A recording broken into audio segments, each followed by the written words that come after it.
getting upset, almost screaming for his nature.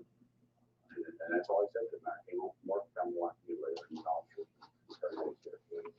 First thing I see when I walk to the bedroom doorway is this beautiful young lady laying on her back with severe cuts.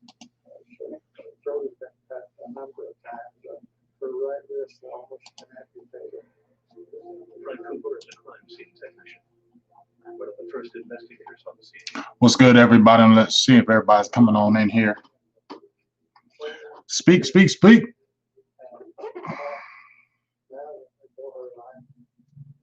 Until she couldn't fight anymore. Cooper collects the victim's clothes and bed. For that hater just already jumped in, unlike my YouTube videos, I feel like it's somebody I know. You're a weirdo, hating ass. We go down the street, down the alley, we look for trash cans, we're just basically looking for anything that might have any kind of implications of being involved in it. The neighborhood search turns up nothing. By the end of the year, detectives are unable to charge anyone with the crime. And the case goes Wait for everybody, people get up in here. At T-Mobile, we believe you should get more. What up? What up, James Nooks, the Ninja? Matt Nash, what's good with you? Just waiting for you to get more up in the building. Our nationwide 5G with the capacity and coverage through more places across the country. Who says we can ever have it all? Now is the time for 5G. Now is the time to join T-Mobile.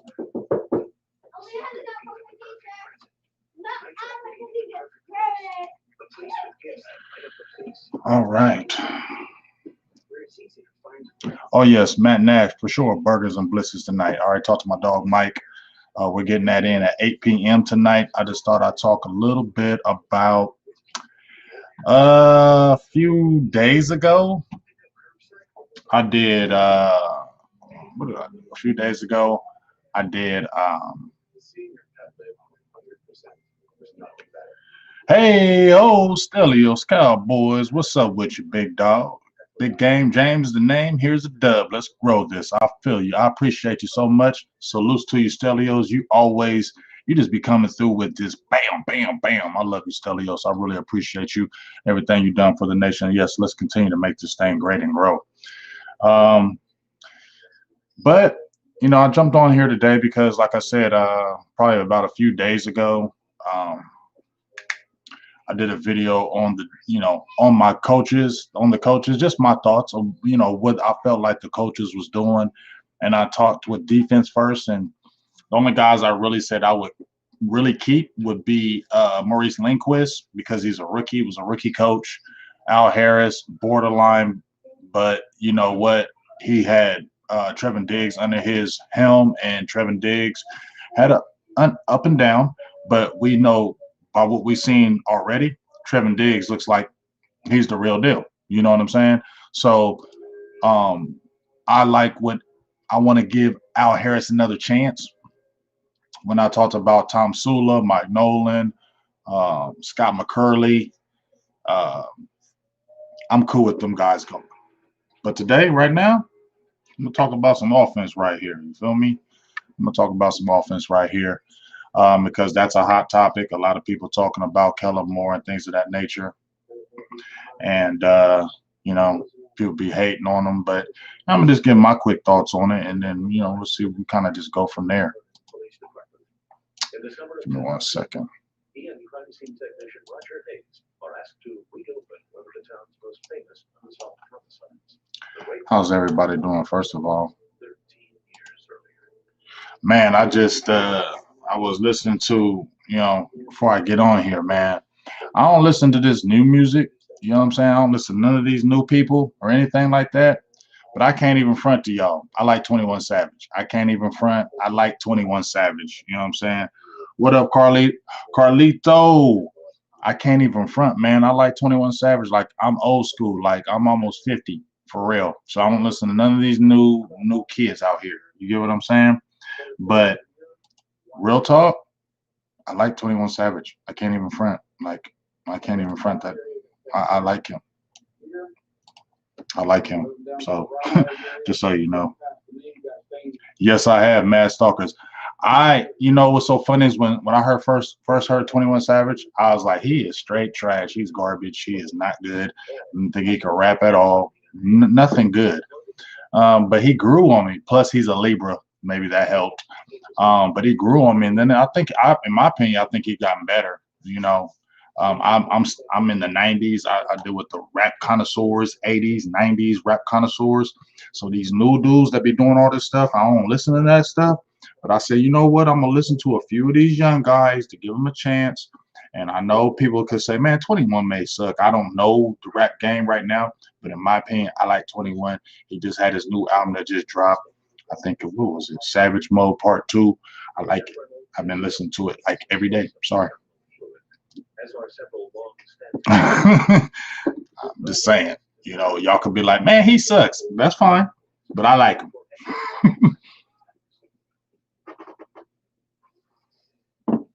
What's up, Stephen Arthur? I definitely agree with you, Jacob Trevino, on that. Luda Wells coming from over the Giants. Yeah, we're gonna talk about all that. What up, David Jenkins? How you doing, famo?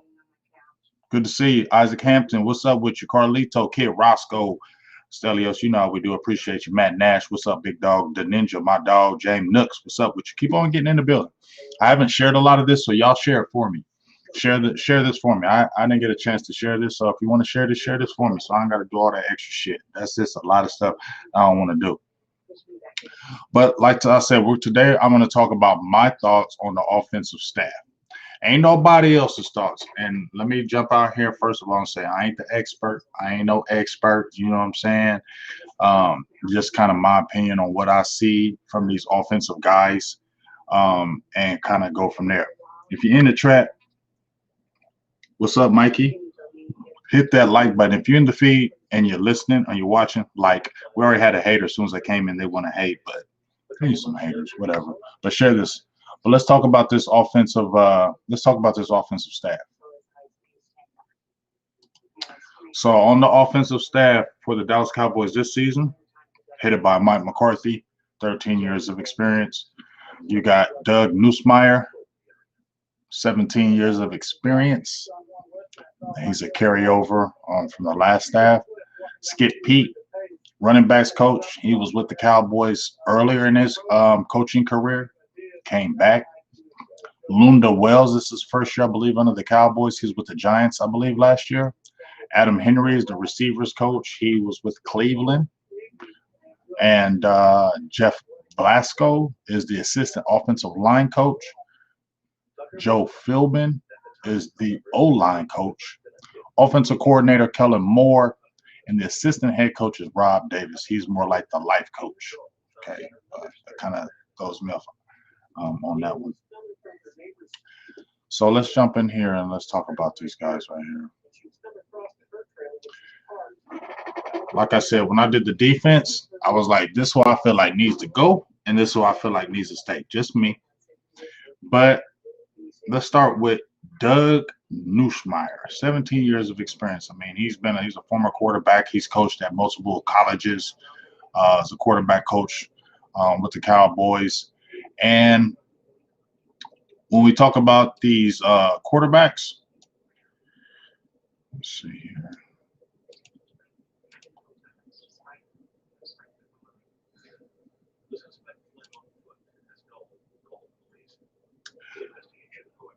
Pull this up right here.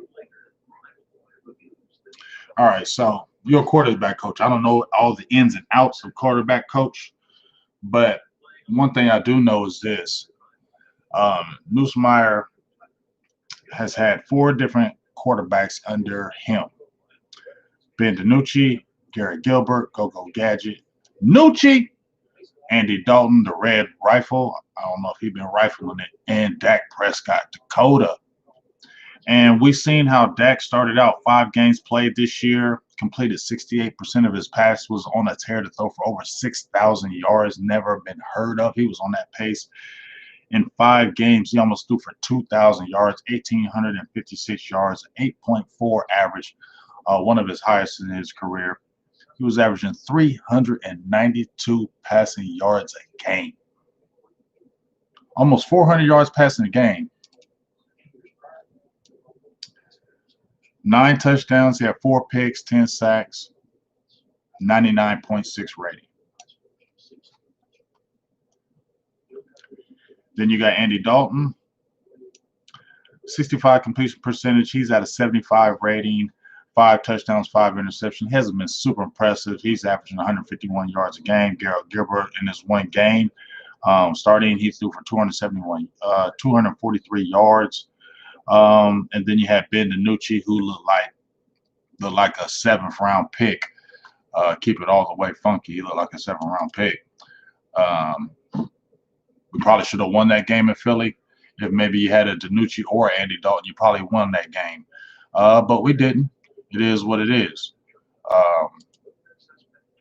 But if I'm looking at Doug Nussmeier, you had to shuffle through 4 coaches. I'm saying 4 quarterbacks. And the offense is still a top 10 offense, even with you shuffling after 5 games with Dak Prescott. Obviously, Dak Prescott's stats probably pushed that out like no other. Let's keep it real. It probably did.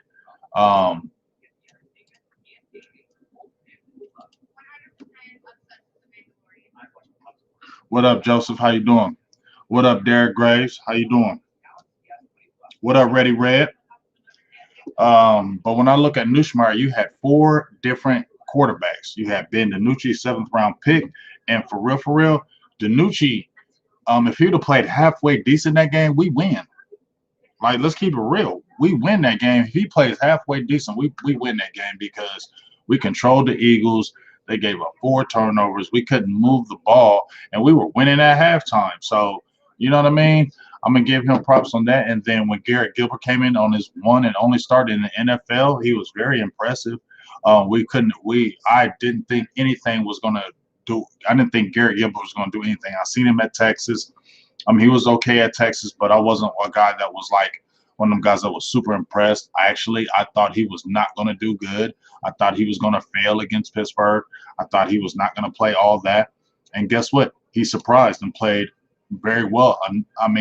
We lost the game, but it was a lot of questionable calls in that Pittsburgh game that really I felt prevented that win. But we can't say Garrett Gilbert lost that game. You get what I mean? And Andy Dalton, since he's come back, he hasn't been super impressive. But at the end of the day, if you look at, you've had to shuffle 4 quarterbacks in 11 games, and you still have a top 10 offense even through that, even though Dak probably pushed that way above that meter in those 5 games. The fact that you still been able to be manageable with those quarterbacks and put in a game plan for those guys and still kind of coach them up, I'm cool with Nussmeier. He has a relationship with Dak Prescott. He has a relationship with Kellen Moore, who I do not think is going anywhere. So I'm cool with you bringing a Nussmeier back because him and Dak have a relationship. And if you're talking about bringing Dak Prescott back for the foreseeable future, and he's your franchise guy, I would want to switch out a quarterback's coach, especially since the last couple of years, Dak has been playing his best football, in my opinion. Yes, it didn't add up to wins, but it's a team game. And it's not all on one person. What up, 43 Flex? Muted Pixelation, SB Nation. How are we feeling? I ain't feeling great, but it is what it is. So Nussmeier, I'm gonna give him his props for shuffling 4 quarterbacks in 11 games and still keeping afloat. Garrett Gilbert didn't look bad. DiNucci, it wasn't. I don't feel like the coaching. I feel like it was just a player. He just wasn't ready. He was a deer in headlights. Andy Dalton hasn't been great, but you could say we still should have won that Washington game. You get what I'm saying?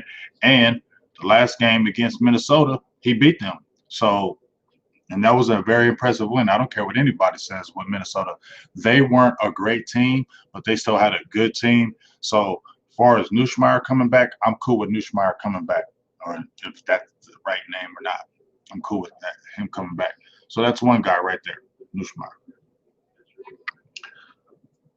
All right. Lunda, I don't know if it's Lunda or Luda Wells. He came from the Giants, I believe, last season. He's the new tight ends coach.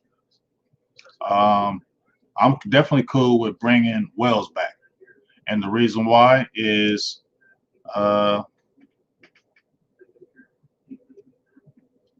when I look at you lose your number one starting tight end, which really just still hurts my soul right now to this day that Blake Jarwin, we've been waiting for Blake Jarwin all damn year.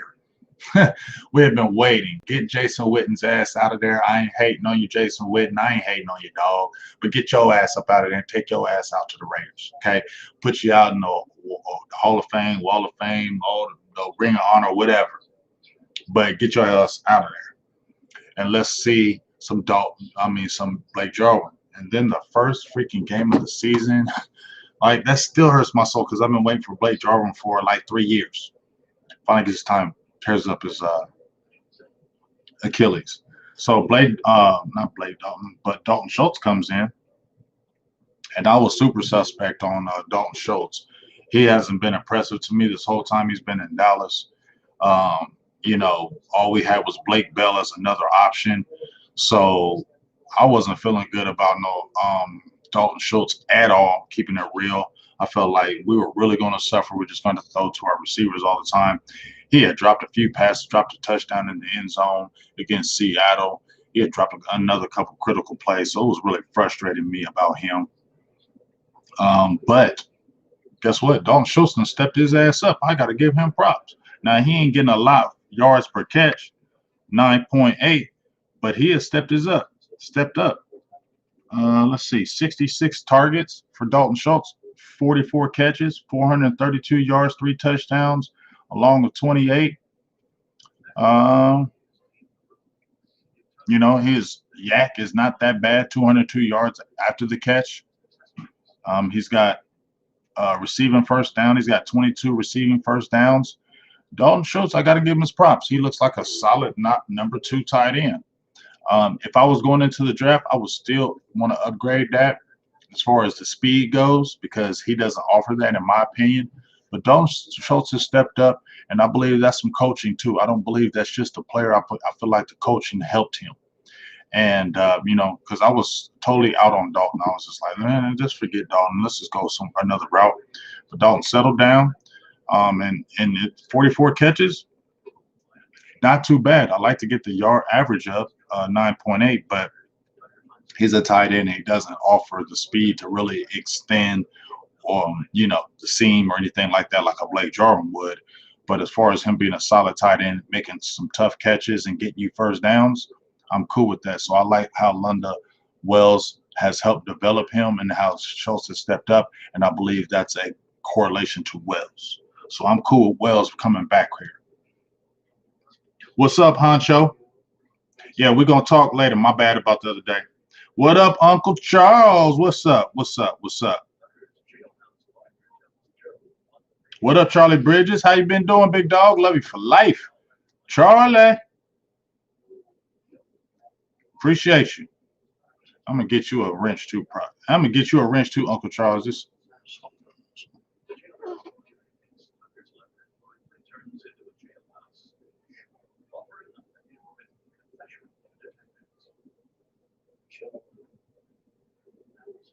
There we go. Do a few things.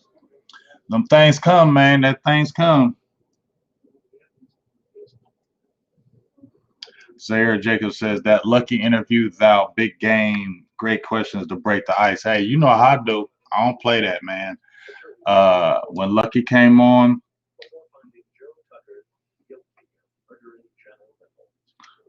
okay, I'm gonna see if I can do that for you, Willie Woodson. But yeah, when Lucky came on, I'm gonna keep it all the way funky. I was, we were backstage, right? I mean, before we came on live, when Lucky was back, we were talking. I was just like, I didn't really say too much to him, but I was just like, we was chopping it up, but I was just like, you know what I'm saying? What can we really ask you? You know what I'm saying? Like, I was like looking at that angle because my thing was I was never not going to be disrespectful to Lucky in that whole interview, asking him about the Zeke thing or anything like that. Because, that's up to the player if they want to do that. You can't force that. And I don't want to be disrespectful to any player like that. But I do want the goods. I want the goods. I want you to tell everything you can because I'm not going to ever be disrespectful because we all human beings and it's whatever. I ain't gonna look at you any different than anything you do, for real, for real. But it was good that Lucky came real and, opened the door when I asked him about Garrett, because I wanted to know that situation.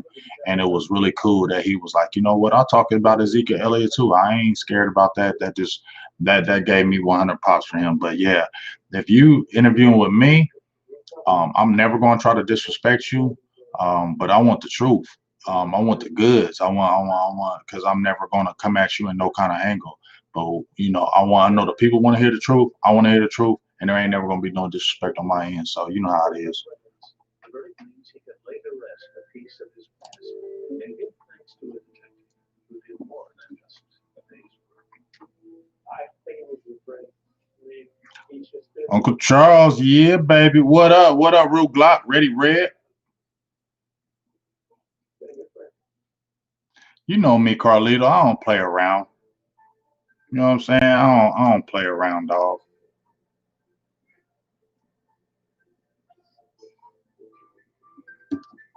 I'm throwing a wrench out to a lot of people today. Hey, ho, throw out them hollers, man.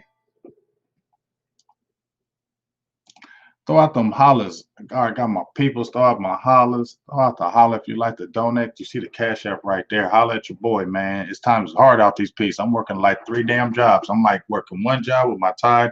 I just got an interview, running the store at Boost Mobile. Be a manager, run the store. I'm out here calling games, high school football game. Hey, y'all don't know. This boy over here be grinding like a mud sucker. I'm trying to tell you, dog. Hit that damn like button on here, man. And if you want to donate, hit the Cash App, or you know what I'm saying, you can hit that. Hey, but I grind over here. I got like 7 jobs, dog. Holy cow. I can't believe we're hearing this.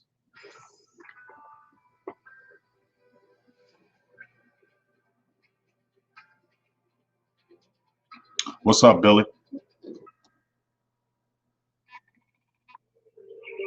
Yeah, you know, Mel. But so far we already talked.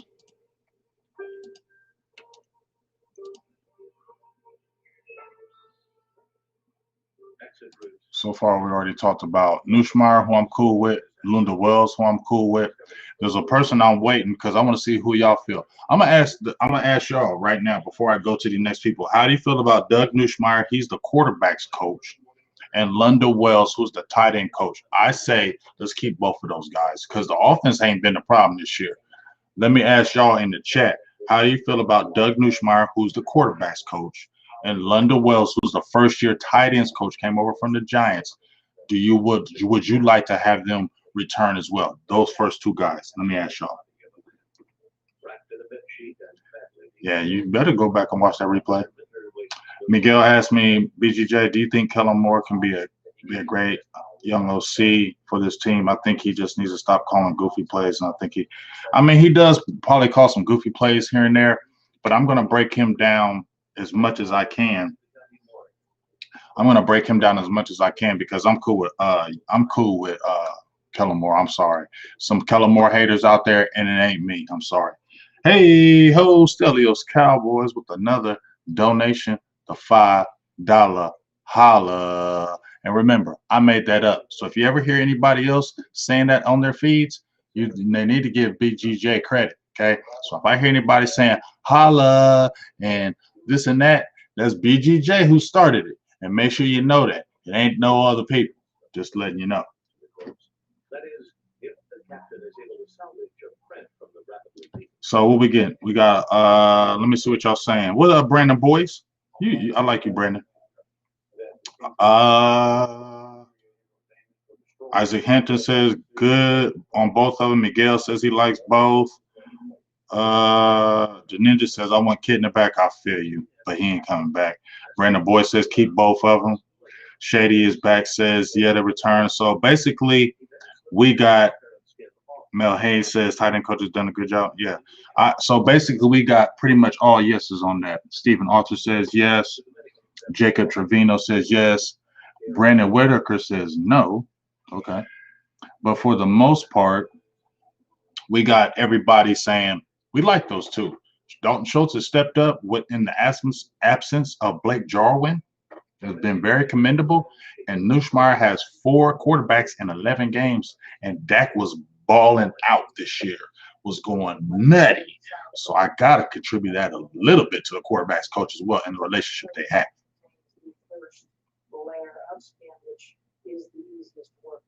Shaver identifies the right thumb as his best bet. Yeah, you know, Ready Red. I'm glad, but you know, right? I already know too. So you ain't even gotta say it, Ready. But you know who started this, and so whenever you hear that holla, that $5 holla, you know who it is. And I know who it is, Ready Red, on who you talking about. So I ain't even gonna trip. You know what I'm saying? No disrespect, but you know what I'm saying. At least give somebody credit when you screaming out somebody who started this shit. You know what I'm saying? At least give somebody the credit who started the hollers. You feel me? At least get somebody the credit on the hey ho. At least get somebody the credit. Don't just take somebody's stuff and jack it. Oh yeah, I'm getting to him, David Jenkins. Feel me? So I'm saving the best for last. Yeah, we know Kid Roscoe. We know who been saying them hollers. Holla, you know who it is, though. Okay. So let's go with next. Adam Henry. He's the receivers coach, came over from Cleveland. You know, he had previously he had already had coached Odell Beckham Jr. and Jarvis Landry. He had been in the mix with those guys. And we really look at our receiver core right here. Not bad. I mean, for a first-year guy. What up, my dog Law Nation in the building? My dog Law Nation. Make sure you hit this damn like button. It don't cost you no damn money to like. And as soon as I went live, somebody already hit one like. And that's just a hating ass fool. I feel like I know who you are. You a hater. I ain't gonna say too much about you, but anybody who, as soon as you go live, they unlike it, you a weirdo in my eyes. You just one of them what you call them stands like Eminem said. You one of them people. You a hater. The ninja with the $5 holla. He said, "Text me who stole them bars." I go shut up. I see. That's why I love the ninja. He like my goon on the side. The ninja's like my goon. Anybody ever talks about me, that's my goon. He like go after him. I got you, the ninja. That's my dog. I love you. I really do. But let's go to Adam Henry. Appreciate the donation. Hey, hold the $2 holla, but I ain't shouting out go that team. But let's talk about Adam Henry. First year receivers coach. Amari Cooper, 71 catches on 98 targets, 848 yards, 11.9 average. You like to have that a little bit higher, but not terrible. CeeDee Lamb, the rookie, who he said when he first met, he said he felt like they had a vibe from the very beginning. They had a close knit kind of relationship from the very beginning. So he was feeling that. Now I know CeeDee has lost his way a little bit with some drops. That's frustrating. But at the end of the day, he's already set the rookie record for most receptions in the season for a rookie, 53 catches, and you still have 5 more games. You get what I'm saying? And let's really think about this let me just finish these other guys. So CeeDee Lamb, 53 catches on 81 targets, 650 yards, 12.3 average, 4 touchdowns. Okay. He's got 32 first down receptions. Amari Cooper, 42 receptions. Michael Gallup, who's been the lost guy in this, he has 37 catches. I don't know if I can say he regressed, but I feel like the reason why he may drop passes because he's not getting those passes. You know, when it was just him and Amari Cooper, he was getting those passes. Now you got a CeeDee Lamb, dog. You're not going to get them passes no more. That's just the reality. I love Michael Gallup. I love what he brings to the table. But now you got a CeeDee Lamb. CeeDee Lamb's a dog. He is. You know what I'm saying? So you're not going to get them catches no more that you was getting the year prior because you didn't have a dog like CeeDee Lamb. CeeDee Lamb's a number one. Or he may eventually be the number one, but he's an animal. So them catches are going to decrease, Gallup. And I think that's why he may have dropped some passes because losing the focus because I'm not one of those primary targets anymore because somebody else is here. So when you're running routes every single play. You're running a route, blocking, running a route. And you're not seeing the ball. You're not seeing the ball at all. And then all of a sudden you run a route and they throw the ball and it throws it right to you. Boom, you drop it. Man, damn, why Michael Gallup always dropping these damn passes when we need them? Well, I make no excuses for him for sure. I make no excuses for Michael Gallup. But when you're not seeing that rock like that, when you're not touching the ball like that, frustration sets in. I play receiver. You know what I'm saying? Frustration sets in. I know how receivers are. They want the ball. They want the ball because they want to contribute. They want to make plays. They want to be able to do something to help the team. And Gallup is that explosive type player. And you saw how explosive he was last year. He's not doing that this year because you have a CD Lamb. So I feel like he loses his focus because he's not getting the ball. And when he does get it, sometimes that's why he drops it. But even still, he still has 37 catches in his three-headed monster. You probably would have even more yards. We probably would have had a season where you had 3 guys with the 1,000 yards if you had a Dak Prescott here. But he's still averaging 14.5 yards a catch. So you could say, even though he's not a long ball guy, he's still getting deep, and you're getting him on the long, deep balls. We already talked about Schultz with his 44 catches. Ezekiel Elliott has 38. Cedric Wilson, who has been definitely improvement from last year, 16 catches, but you expect he's not going to catch a lot of passes. Noah Brown, who I said wasn't even going to make the team last year, got 10 catches. So for me, and Amari Cooper has been steady with 4 different receivers. You know what I'm saying? So for me, I like what Adam Henry has brought to the table. There isn't a crazy amount of drops, and I think just when your team is not playing good, those drops happen. When your team is playing good, those drops seem to eliminate. But when your team's just not playing good, it kind of, when they say it rains, it pours, I think that's what's happening. But if I were to evaluate Adam Henry from what I've seen this year, I'm definitely not getting rid of Adam Henry. What's your thoughts? What up, G Garcia? What's your thoughts on Adam Henry? Give me your thoughts. Y'all want to bring him back? What up, Rat Pat Mills?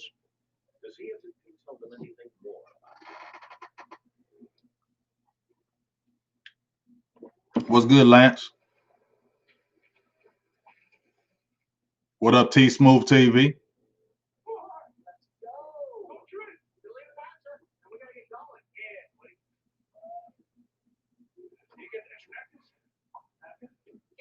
Yeah, shout out to my dog Law Nation. He did that NFC East roundtable last night. I saw a little bit of it. Shout out to you, big dog.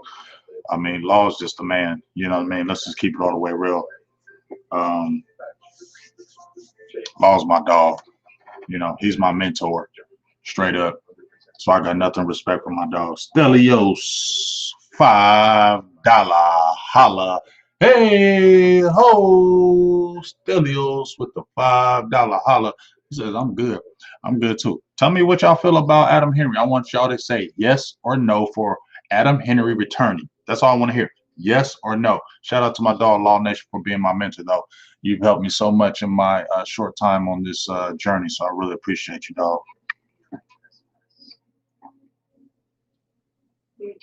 Mel Hayes says, wide receiver coach straight.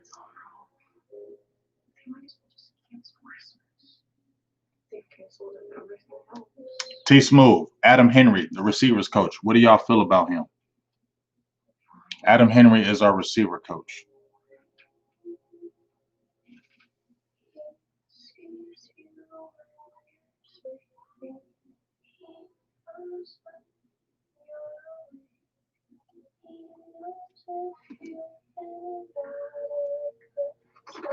Yeah, my dog Law Nation said, let's bring him back. Let's bring him back. I like Adam Henry because I feel like he's got a good relationship with those receivers. You know what I mean? I like Adam Henry. Something about Adam Henry I just really like. I really want him to return. I think he's going to get even better.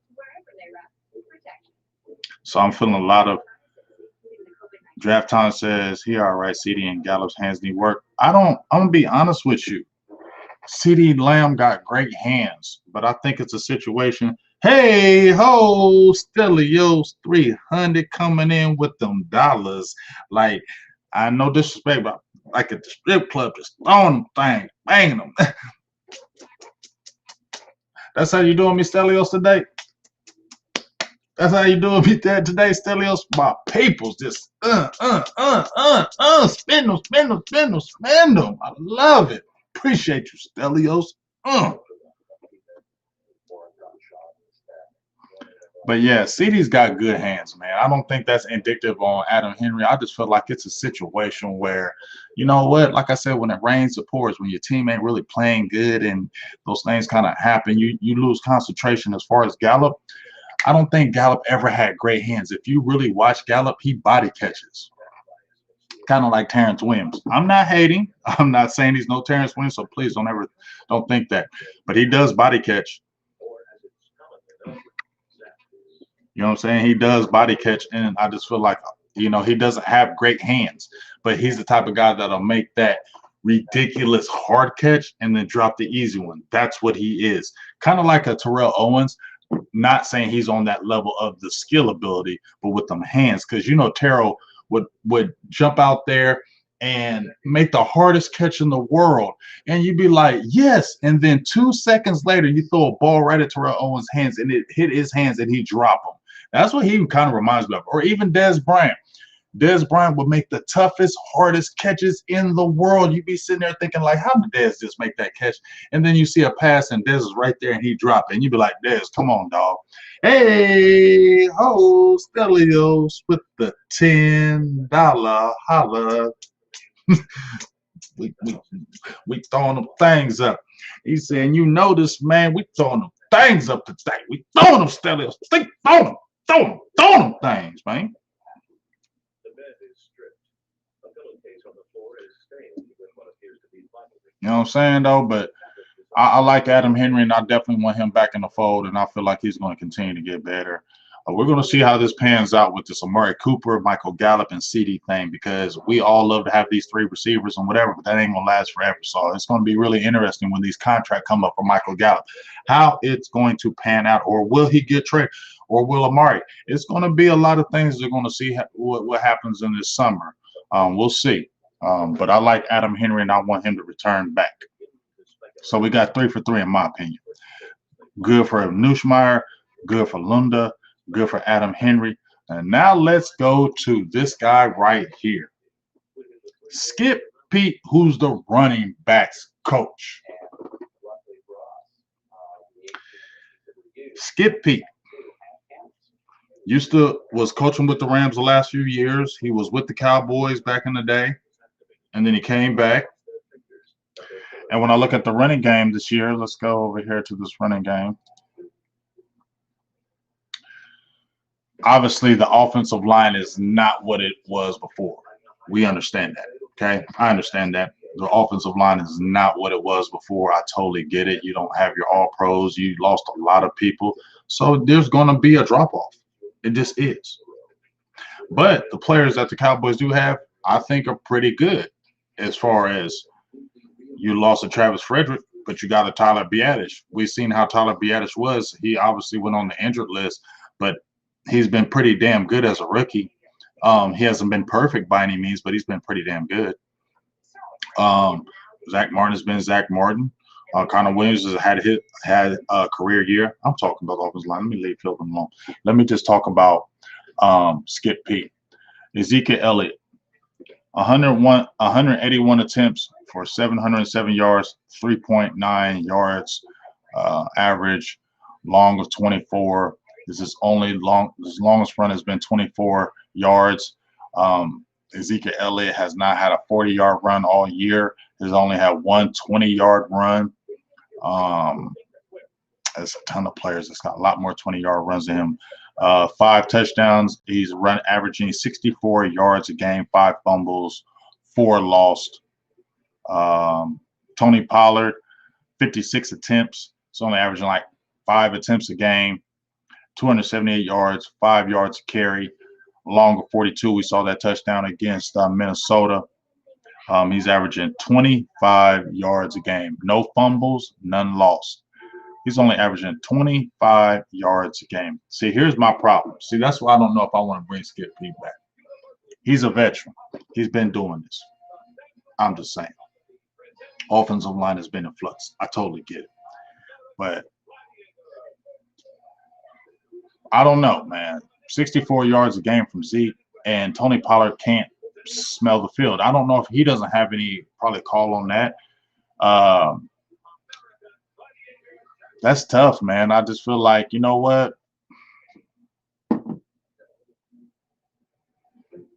I'm sad about Gary Brown because, you know, he has cancer, and I don't know if that's the reason why he actually probably moved on from a coach, and that's why they brought Skip Pete. And maybe they want to keep Gary Brown, but then maybe he had that condition because I believe he does have cancer, and maybe that was the reason why he, you know, they kind of switched to Skip Pete. I don't know that for sure. Um, you know, prayers up for Gary Brown as well. Um, but what up, Jim Laws? I don't know, man. I'm really not satisfied with the running backs right now, though. Just my opinion. I'm just not happy with the running backs. I'm not happy with Ezekiel Elliott.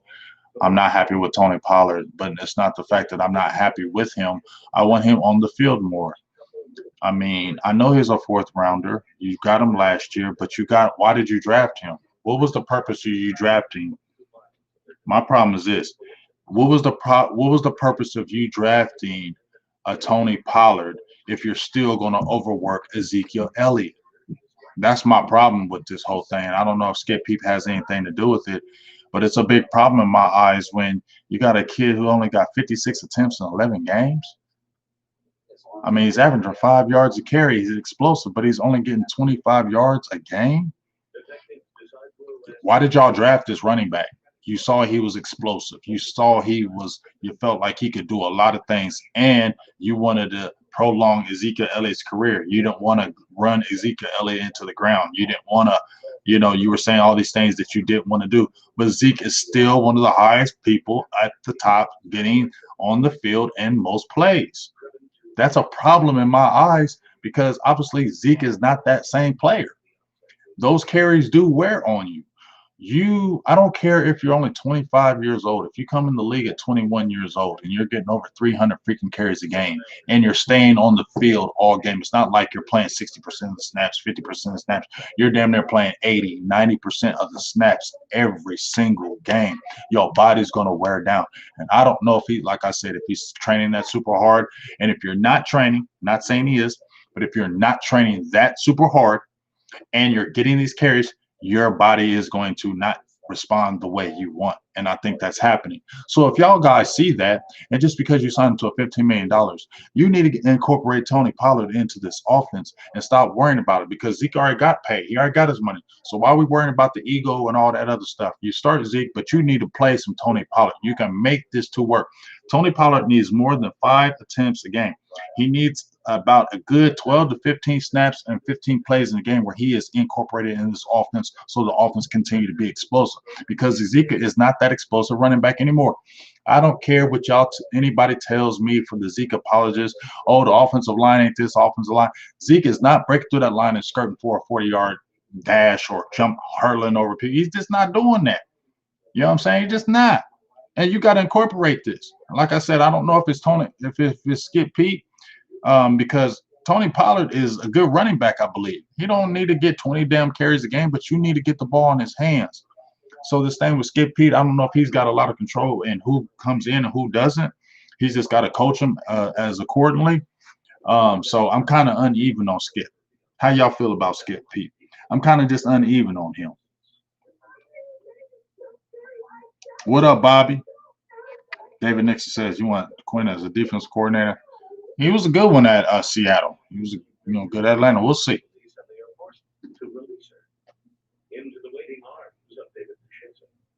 Oh, Tavis, that's so wrong. I'm sorry, I can't agree with you. You my dog, though. I don't think they drafted him because of the Zeke holdout. I think they were already going to draft him because they were not trying to kill him with carries, but they went to the exact opposite. Y'all brought him in to lessen the load for Ezekiel Elliott, but you didn't do that at all. I don't think they drafted him because of the Zeke holdout. That's just my opinion. I don't think that happened. All health detectives narrow their case for murder as the McClendon cold case heats up.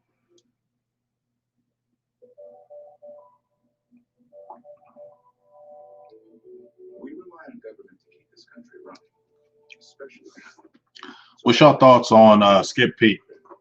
You want to say, hey, let's bring Skip Pete back and let's run another year with the running backs. So let's say, hey, let's kind of remove him from the running backs and let's get somebody else. What's your thoughts on Skip Pete?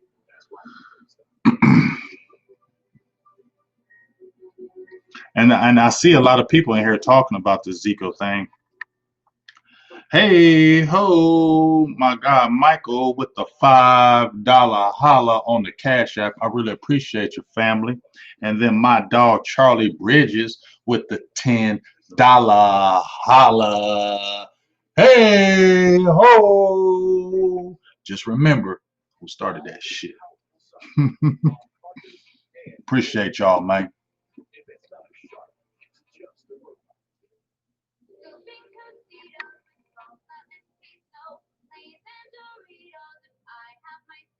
So, before we talk about some other positions, I see a lot of people talking about the Zeke thing with the line and the running back.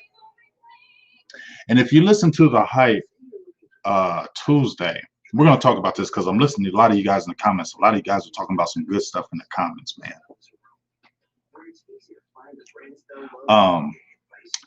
Is it Zeke or is it the line? Hey ho, my dog Tariq Salim with the $5 holla. Says get Jason Garrett Jr. out of here. I don't care about yards and catch up touchdowns. Kellen Moore is not a good offensive coordinator. I love you, Tariq, but I can't agree with you. I'm sorry. We can love each other, but I can't agree with you on that. Sorry.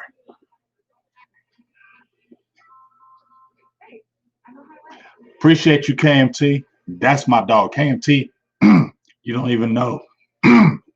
You helped me so much in fantasy this year. You're my dog, KMT. You are my dog. I really appreciate you, young bro. So let's talk about that line right quick before we go to some other places. When we talk about Ezekiel Elliott, this is just my opinion. Like I said with Ezekiel Elliott, like I said, this season, I don't judge a person because he has 5,000 workout videos. That don't make me think anything different, but it does show me that you are working. When I seen Donovan Wilson last year when he was a rookie, he was working, showing the workout videos. When he was this year, he was working, showing them videos, letting you know I'm working. This is what I'm saying. And I mentioned this Tuesday on the hype. Derrick Henry, okay? Derrick Henry is 26, I believe. Ezekiel is 25, I believe. They were both drafted in the same year, correct? If I'm not correct, let me know if I'm right or wrong on that. They're both drafted in the same year. I kind of wanted Derrick Henry if we didn't get Ezekiel Elliott because you could have gotten him in a later round. You didn't have to spend a first-round pick. You could have got him in a later round and still could have did what you did. I was cool with that big back because I wanted Steven Jackson back in the day and we went with Julius Jones, but I wasn't mad at Ezekiel Elliott because I watched him at Ohio State. Zeke was a beast. But what I am saying is this. When Ezekiel Elliott came in, explosive. That was his thing. When Ezekiel Elliott, one of the reasons why the Cowboys drafted Ezekiel Elliott at a top 4 pick was the explosiveness. They didn't draft him because he was a work hard back. They didn't draft him for that. Okay? That's not what they did. They didn't do that. They drafted him because he was explosive. That's why they drafted him. I'm sorry, I got a phone call. My bad.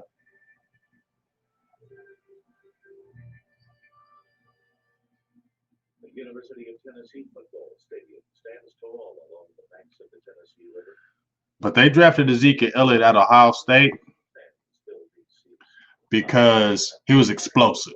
When I watched Ezekiel Elliott at Ohio State, the main thing you saw from Ezekiel Elliott at Ohio State was them big, long runs.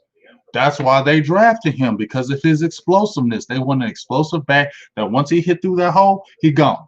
He could take it to the house. DeMarco Murray was a nasty running back with the Dallas Cowboys, but he was not explosive like Zeke was when he came out of college.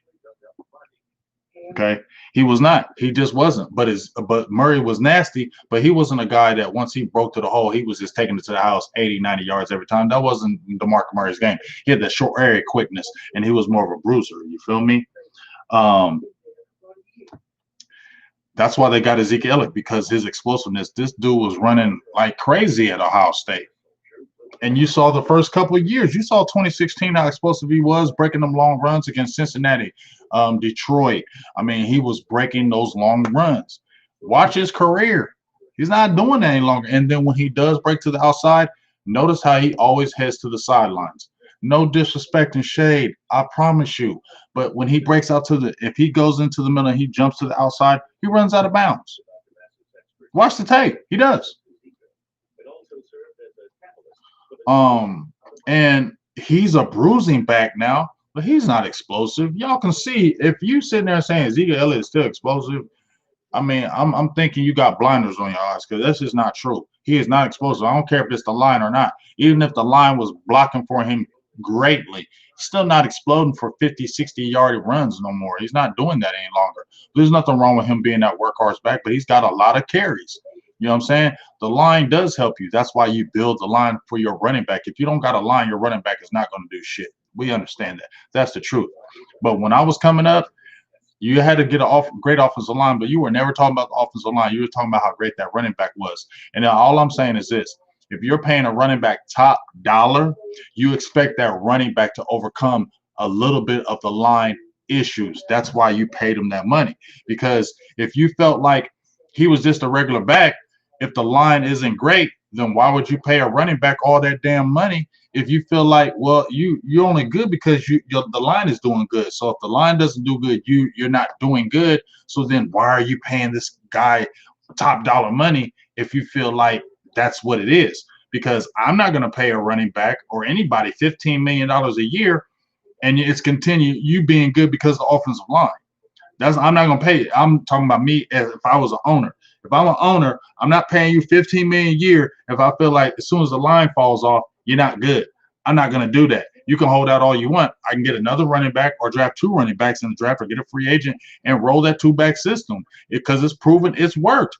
It's been proven that you don't need a workhorse back to get to the playoffs or the Super Bowl. It does help, but it's proven that you don't need that to survive in the NFL. So I wouldn't succumb to the pressure of jumping out there and say, I feel like I got to pay you this if you're only contingent on the line. So when the line falls off, you fall off, I shouldn't pay you that money.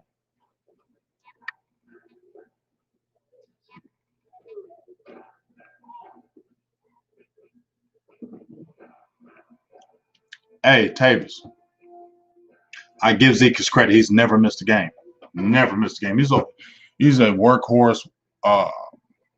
This is no shade on Zeke, but I'm sorry. I feel like in Dallas Cowboy land, Ezekiel Elliott is like bulletproof.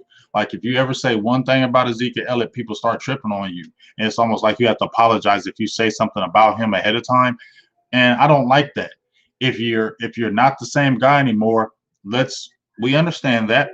And let's do things to help you still be a good, productive player. That's all I'm saying. Let's stop talking about like he's the same player because he ain't. And he's 25 now.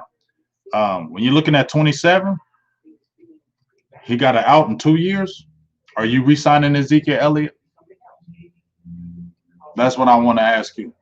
When Ezekiel Elliott's contract is up in that, when he got 2 more years, I believe he's got 2 more years and out. Are you signing? I'm gonna just ask you this before we talk about the next coach. Ezekiel Elliott's contract, he has an out, I believe, in a couple years. Are you going to sign Ezekiel Elliott to another contract, or are you going to move on? I'm asking y'all. Let's buy it here on the trap was. We've been looking at how rapidly does a body. I'm just asking y'all. You re-signing Ezekiel Elliott?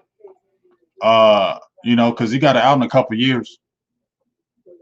That's what you're doing?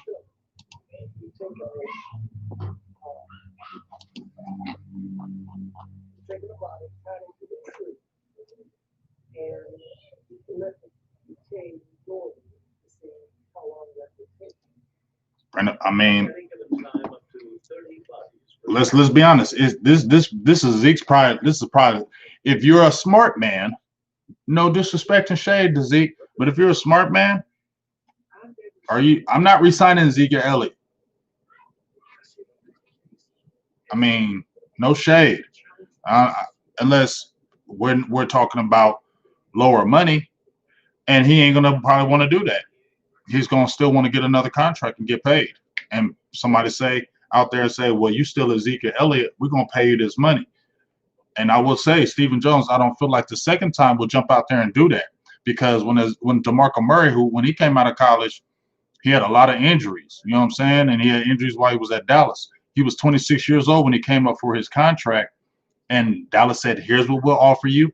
He said, here's what we want. Dallas said, bye. We're not going to pay you that. And I feel like the reason why Stephen Jones was like, we're not going to pay you that is because you're 26 years old. You've already had mileage. You've already had a hell amount of carries. You're probably run down a little bit. We're not going to pay you that money. And what happened when he was at Tennessee? How long did he last at Tennessee? A couple years. And then after that, career was done. So they were smart in not overpaying him.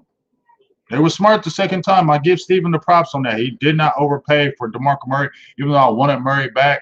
He was one of the top dollar. And at that time, with them injuries and that mileage on you and your age, it was not a smart deal to do. And you only lasted like 2 to 3 more years in the NFL and then we're done. You know what I mean? So I think this will be the last contract for Ezekiel Elliott unless it's a major drop in the money, because you can get a running back in the next couple of years and you can still be okay.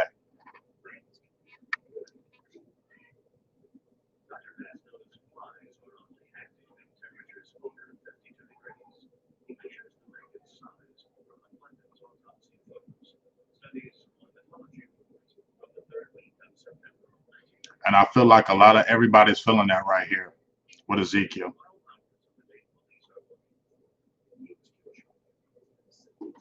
It's just what it is. No shade on Zeke, but nobody's paying no running back again after you're 25, 26 years old and you're averaging 300 attempts a year.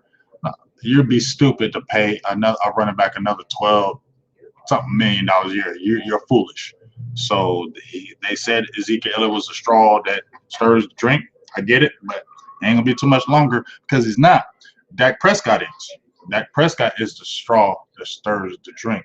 And it's no shade, but we found out who that really was because so many people are always saying, "Oh, Dak ain't nothing without Ezekiel Elliott. Dak ain't nothing without Ezekiel Elliott. He can't do nothing without Ezekiel Elliott." Now we're finding out that Ezekiel Elliott ain't nothing without Dak Prescott. It's the other way around, in my opinion. Dak did need Zeke in maybe the first couple of years because he was growing and learning in his position, but now I feel like he solidified his spot as a top quarterback, so he don't need a dog running back. I mean, he don't need that all-world running back. You can get a good running back and pair him with Dak Prescott, and the team will still be good because Dak is that good, in my opinion, now.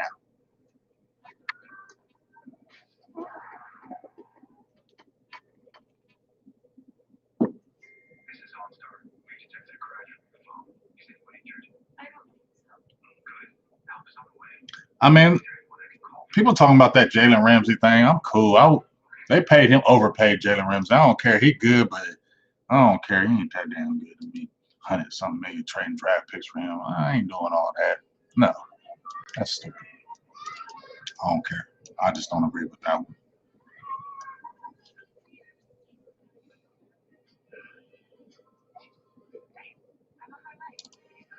All right, so before we go to the next person on the line, which is the offensive line coach, do y'all want Skip Pete back or not? Running backs coach in the feed. Just tell me yes or no. Skip Pete back. We're pretty consistent with Doug Nussmeier. We want him back. London Wells, tight ends coach. We want him back. Quarterbacks coach Doug Nussmeier. We like him back. Adam Henry pretty much got a good vibe on him. We like him what he's doing with the receivers.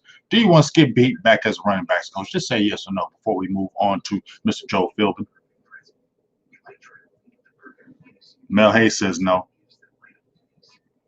Brandon Boyce says yes.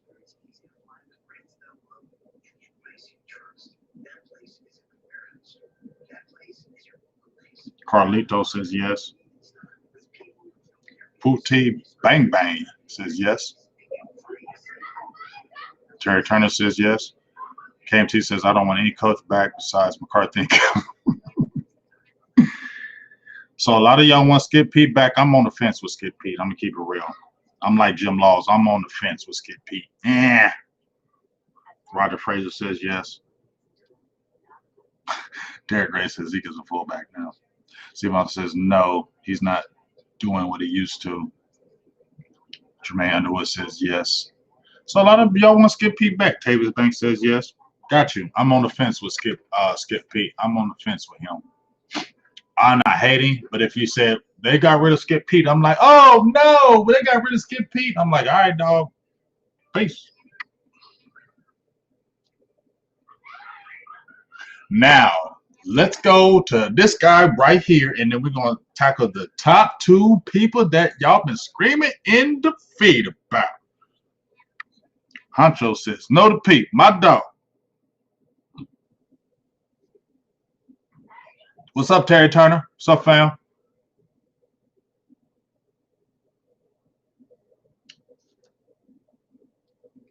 I feel you, Rue. Rue says, I don't know about Skip Pete. Like I said, I can't say unless I actually see him get to work with these dudes in all season. We'll see, because coach is still acting weird. But let's jump to Joe Philbin. Now, y'all, if y'all been following me, I was running my mouth about Joe Philbin. I was clapping on him. Me and Sky was going back and forth about Joe Philbin. It's been documented. Me and my dog Sky was going back and forth on Joe Philbin. I said, you know, why do you still have Terrence Steele out there starting? So that falls on Philbin to me. I don't give a hell what anybody tells me. That falls on Philbin. I don't give a hell. If McCarthy was saying it too, then that falls on McCarthy, because y'all both goofy for that one. Both of y'all goofy for that. But let's look at the offensive line. You lose a Tyron Smith to surgery. He's never had that in his whole career. Tyron Smith has never had that in his whole career. Going out for surgery, he's always fought through his injuries. He's always played through his injuries, and then you sat out. You didn't even get to smell La'el Collins the whole year after he had a Pro Bowl type season last season. You didn't even get to sniff a La'el Collins this year. Travis Frederick unexpectedly retires, and you have COVID, so you don't get any time to mesh or gel with your offensive line, because the game is won in the trenches. So you need to have that line together and prepared. So I'm going to agree with Sky on this one. If you listen to Sky, I'm going to give you the props on this one. I still don't like that Terrence Steele thing. But when I see that, and Joe Looney has been hurt, you had to insert Tyler Biadasz. Zach Martin's been hurt. You had to play Connor McGovern, which you should have been playing him. Cam Irvin, who I thought was hot, waste, trash, garbage, didn't want to even see him smell the field, played unexpectedly well this season. I ain't saying he's great, but he's played well this season. Brandon Knight, who I thought it was weird as hell, and you had him at guard in the offseason. You had him playing guard, and he was a tackle in college. That's where I feel like Philbin, that's kind of weird. You 20 years in the game, you've been doing this. That's weird as hell that you got Brandon Knight at guard, and he was playing tackle in NFL last year. He played tackle in college. Okay, I don't understand that one. But Brandon Knight came in, he played well. Okay? We understand that Terrence Steele has been the weakest link. You are the weakest link. We understand Terrence Steele is the weakest link. We understand that, right? 7 sacks given up. I'm going to pull up his damn stats. But guess what? Connor Williams, who is much maligned, is having a career year. So I got to give Philbin something. Terrence Steele is your only blotch, in my opinion. Terrence Steele is your only blotch. Let me pull his ass up. Because per Pro Football Focus, they ain't all the way right on their damn ratings, but he's 76 out of 78. I'm just saying.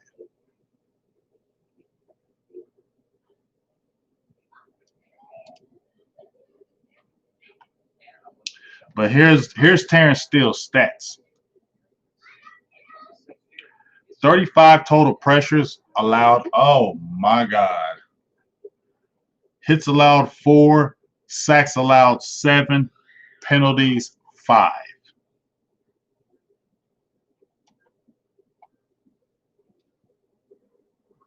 Right? So Terrence Steele, when they started Terrence Steele week 1 instead of Brandon Knight, was Brandon Knight hurt? I can't remember. When they started Terrence Steele at right tackle, and Terrence Steele was not good at Texas Tech. Okay, he was not good in the Senior Bowl. He had the measurables, but he was not ready. He needed to be a whole year in the weight room. He is not ready. And you started him at right tackle. That's where it threw me off with Philbin, because I feel like you know better. You can't tell me Brandon Knight not better than him. Maybe, yes, Steele is more athletic than Brandon Knight, but Brandon Knight's going to fight more than Terrence Steele. Like, even when Terrence Steele came in this game against this last game against Washington, dudes was catching him off the edge. Dudes was coming off the edge on him. I mean, it was happening damn near a lot of the plays. You get what I'm saying? So that was very peculiar. But as far as you keeping the line together and being manageable, I will say Philbin has done a good job in mixing and matching these players. Because, like I said, Connor Williams is having a career year. Biadasz played really good. Joe Looney came back, has been serviceable. Zach Martin, guard or tackle, he's just a beast, whoever his coach is. And then Cam Irving has stepped his game up and has played better. So I'm going to give Philbin them props with that. But that Terrence Steele stuff is just straight garbage.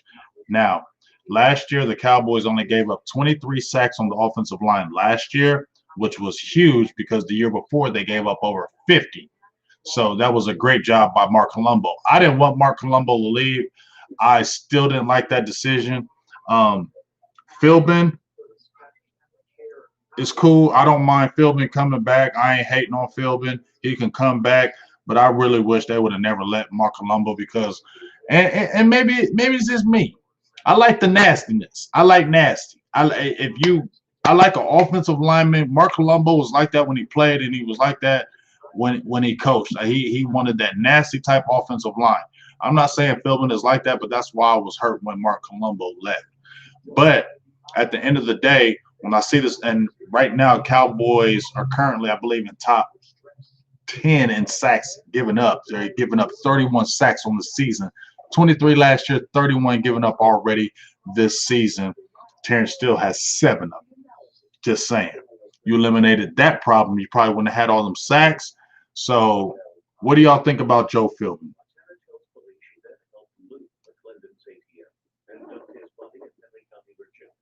She was afraid of David DeShinza, afraid for her life.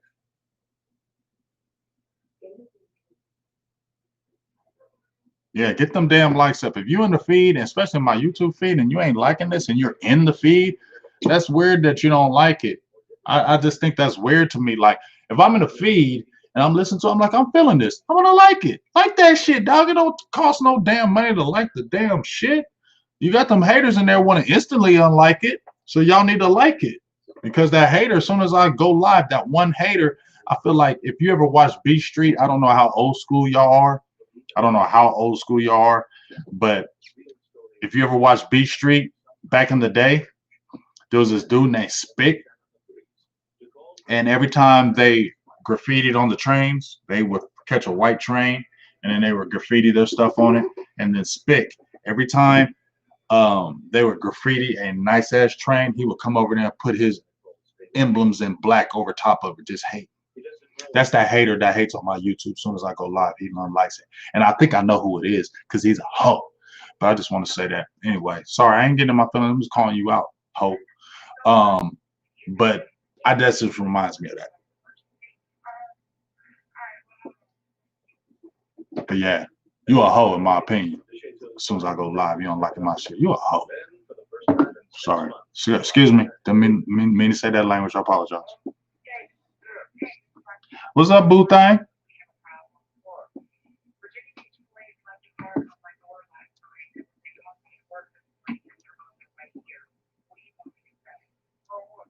Tell him, Jim.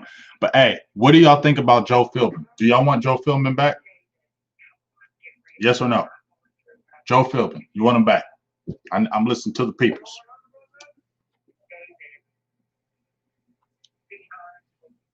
Yeah, Stephen Arthur, you know what it was. Detectives record and listen as Roxana begins pushing for details of McClendon's murder. Yeah, Tavis, you know, Boo Thing here, she was at work all day. You know what I'm saying? Boo Thing was at work all day. She was like, when you going live? When you going live? I want to see your show. I love my Boo Thing. Pootie Bang Bang says, give him another year. Mel Hayes says, yes on Joe. KFG says, you know my answer. I know. Rue Glock, tell me yes or no. Jim Law says, not if Columbo's out there. Damn, this groupie.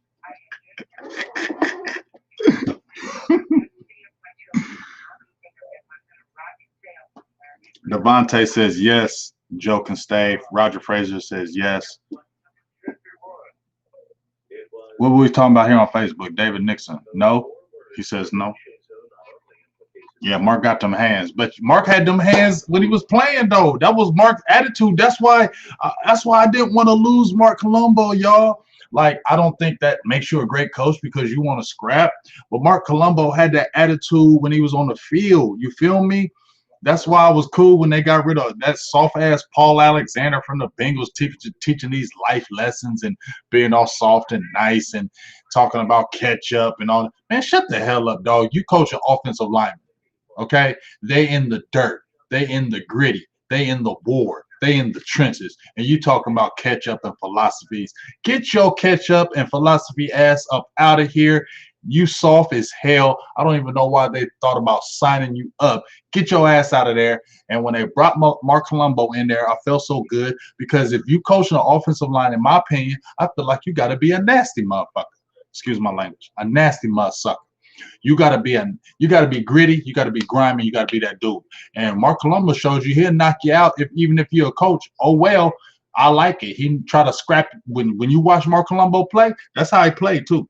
I like the attitude. I like having that attitude on the offensive line because I want my offensive lineman having the attitude that we're gonna push your face in the ground. I like that.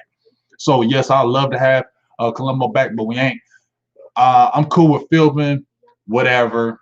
I guess I'm cool with him. I want Mark Colombo because I want somebody who's like, I don't give a F. We running through y'all no matter what. This is the 5G America's been waiting for. Only on Verizon. Does scrubbing grease feel like a workout? Scrub less with Dawn Ultra. Its superior grease clean formula gets to work faster, making easy work of tough messes. Dawn is a go-to grease cleaner throughout the kitchen too. Keep a bottle in the laundry room to pre-treat greasy stains. And keep Dawn in the garage to lift grease off car rims. It's even gentle enough to clean wildlife and the driveway. Dawn's grease cleaning power takes care of tough grease wherever it shows up. Scrub less, save more. What up, brother Spot? Say you're looking for the perfect present. You might try looking at the perfect. So Philbin cool, but if you said Philbin can go, I wouldn't trip. But I'm gonna give Philbin another chance because he hasn't been bad this year. I mean, I hate on Philbin. He hasn't been bad this year. What up, Wink? I'm just saying. All right, so let's get to two more people. There's an offensive line assistant coach. I ain't talking about no Jeff Blasco. I don't even know you. I ain't talking about you. You know what I'm saying? I ain't talking about you. But we about to get to the person that y'all want to talk about, though.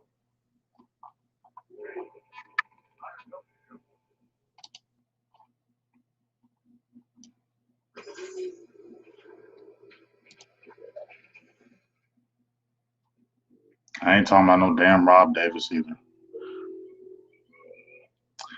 Here we go, Mr. Kellen Moore. Let's talk about Mr. Kellen Moore. He's a he's a hot topic. I wanna rap the song for him with G Unit and 50 and Game. Hate it or love it. Some people really hate Kellen Moore and some people really love him. Let's go to some things though right quick. Let's go to some things though right quick, y'all. I know Kevin can be goofy in the red zone. I know he can.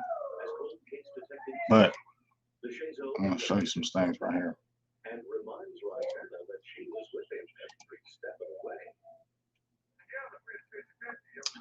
All right, so last year as a first-year offensive coordinator, Kellen Moore, total offense, Dallas Cowboys had the #1 total offense in the league. Averaged 27 points a game, 134 yards rushing a game, 296.9 yards a game in the air, total yards 6,904. Dallas was the #1 in the league in total offense last year as Kellen Moore as a first-year offensive coordinator. #1 in total offense, and they were that pretty much all year. They were in the top 5 offense all year. I know it doesn't mean everything. But if you're the first year offensive coordinator and you got a top offense, I mean, how can you hate on that? All right, so let's go to 2020. And this is not with Dak Prescott. This is with multiple quarterbacks. And they still have a top offense even after Dak's injury. Although it has fell off considerably, it's not the same offense, but just Dak being there has really pushed it up.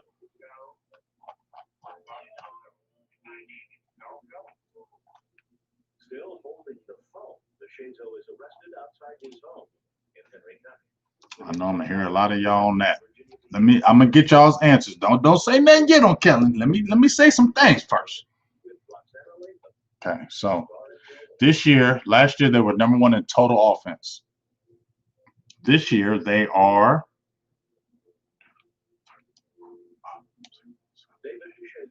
ninth in total offense. And the offense was scoring a lot of points. And let's keep it real. It's the defense that's let the team down this year. Okay? It's the defense. Now, let's keep it real. Like, would we have lost all these games if the defense was playing a little better?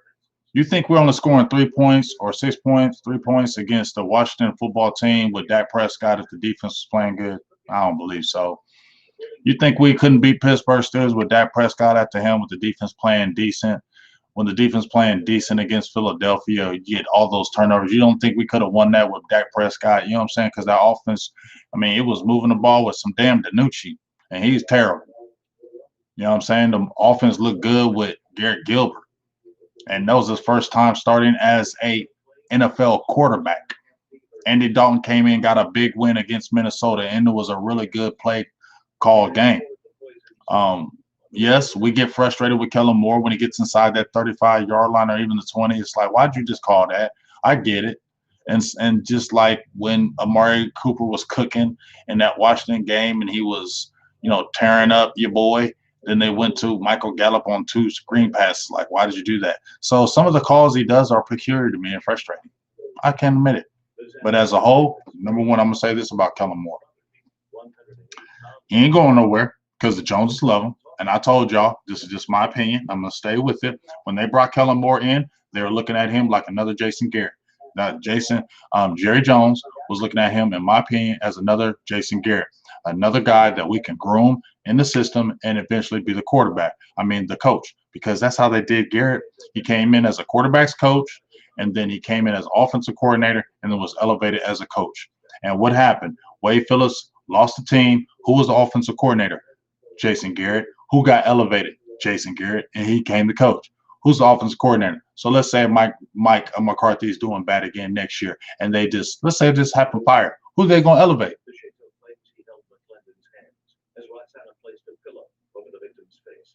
I mean, I know Kellen Moore looks goofy, and I don't know what kind of respect he commands in that building or from the players or anything like that. But I feel like Jerry Jones and them, even when Mike McCarthy came over, because I don't want to hear anybody telling me Mike McCarthy said, I chose Kellen Moore. I wanted to go with him. No, you didn't. You chose him because you wanted that damn job with the Dallas Cowboys. And I believe the Dallas Cowboys, Jerry Jones and Stephen Jones were like, you can get whoever you want, but you keep Kellen Moore here. And because Mike McCarthy wanted that damn job so bad, he was like, yeah, I'm rolling with Kellen Moore. Come on, dog. Mike McCarthy said in a damn interview when he got hired that, yeah, I lied about this to get the job. He said it. So I guarantee you, Jim Jones said you can get rid of whoever you want, but Kellen Moore's staying. He's going to be offensive coordinator. Because I had my dog BGJ Nix on the show, and he was saying that how Mike McCarthy was going to come over here and bring over West Coast concepts, but it's not West Coast concepts. It's still the Kellen Moore, Scott Linehan. It's Kellen Moore's still thing. Mike McCarthy is just a new coach, but it's still the same system.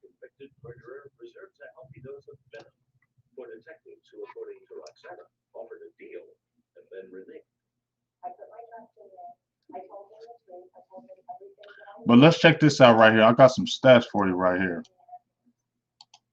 I think one, she thought she was smart enough to get away with it.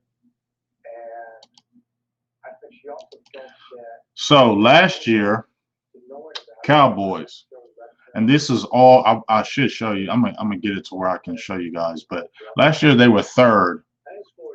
You know, these are rankings and snaps, targets, all this stuff. But they were third. Points, plays sixth, yards number one, as I told you. Passing yards number two, passing attempts 10, passing completions 6. This is overall in the whole NFL. Passing touchdowns 5th, rushing yards 5th. This is last year's stats. This is his first year. Rushing attempts 8th. Rushing TDs 7th in the league. TDs 7th. Red zone efficiency 10th. Red zone touchdowns 13th. Red zone touchdown percentage 15th. First downs 3rd.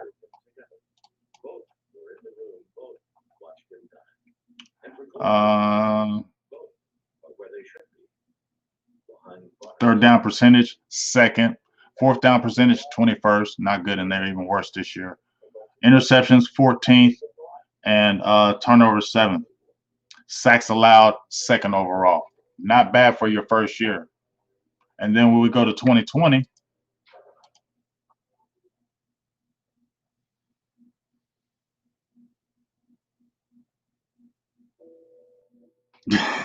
Wink, leave me alone, Wink.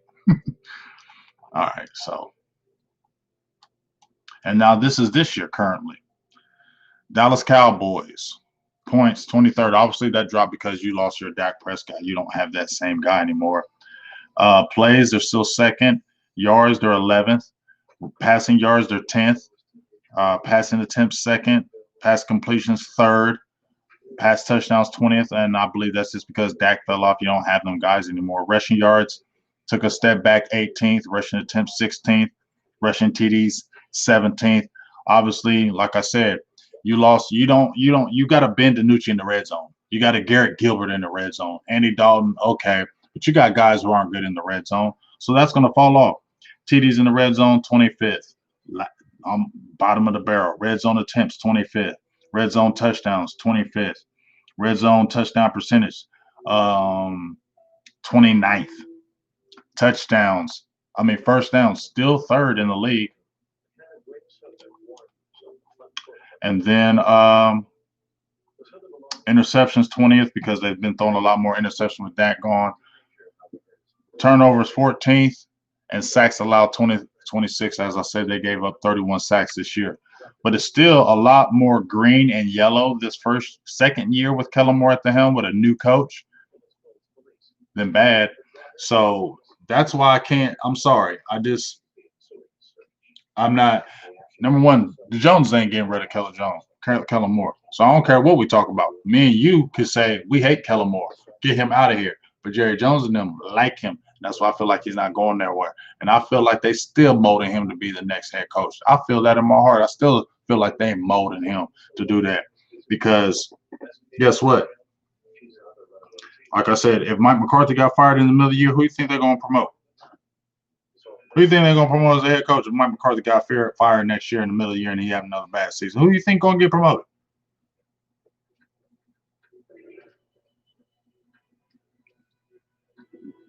In King George County, Silva's missing persons poster hangs in the lobby of the sheriff's office. On October 14th, a call witness through the dispatch. An unidentified female has been found just off King's Highway. Captain Steve Dempsey is first on the scene.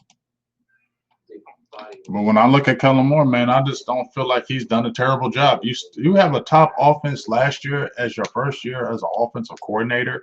You're still in the top 10 in offense after having all these different quarterbacks this whole season. You had a bounce back where you scored some points finally when you got some cohesion on that offensive line. You were able to start scoring points again.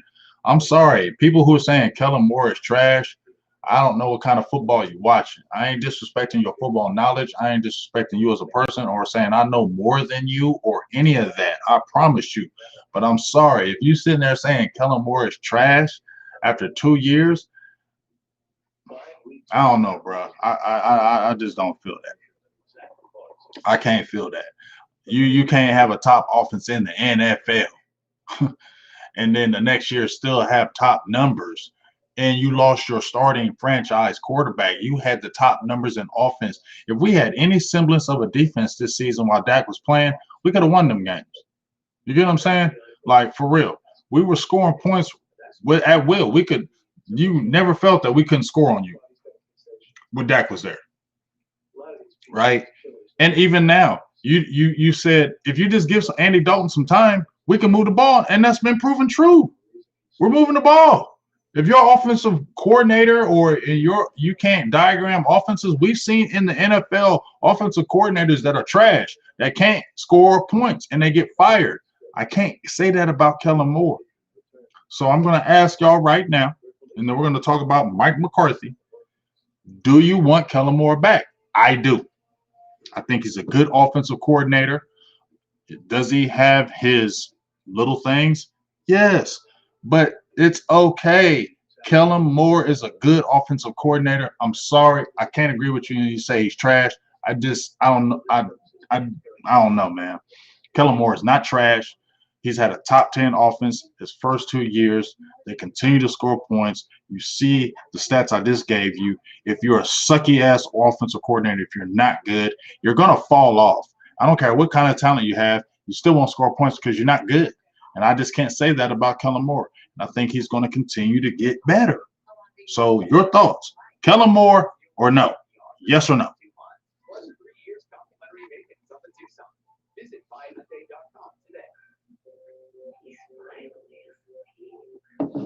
Sometimes you need to take a moment for yourself. Instacart is here to help you grocery shopping off your plate. Choose which store to shop from. What up, Kay Francis? And a shopper will safely deliver them contact-free and as fast as Wink. So you want to fire Kellen Moore? I'm asking you, Wink. I want to say yes. Just tell me yes or no. Keep Kellen Moore. There you go. Roger Fred says keep Moore. Yes or no? Just tell me. When Wink, and I want you to tell me why you don't like him because it don't make no sense to me. Draft Time says yes for Kellen.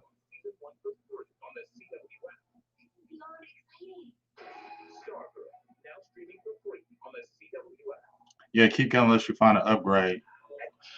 But here's my thing: like we talking about an upgrade. You have a top offense with him. I don't get that.